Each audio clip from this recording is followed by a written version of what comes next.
So hello friend, कैसे हैं आप लोग। स्वागत है एक बार हमारे फिर से यूट्यूब चैनल MK एडिट पर। तो आज हम लोग सीखेंगे कुछ इस तरीके की एडिटिंग अपने स्नैपसीड ऐप से। बहुत ही इजी एडिटिंग है।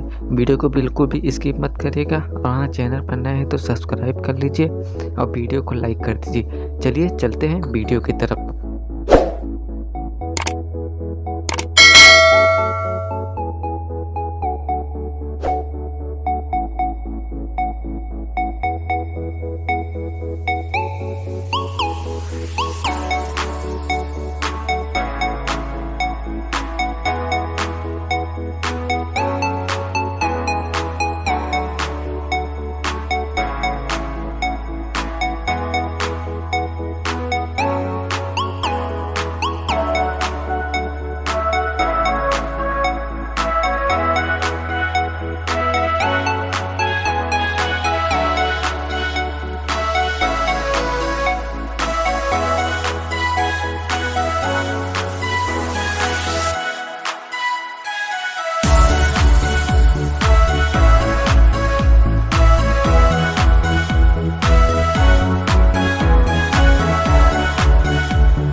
तो फ्रेंड, हमारी फ़ोटो पूरी तरीके से एडिट हो चुकी है। तो उम्मीद करता हूँ आप लोग को वीडियो पसंद आई होगी। तो वीडियो पसंद आई है तो एक लाइक कीजिए।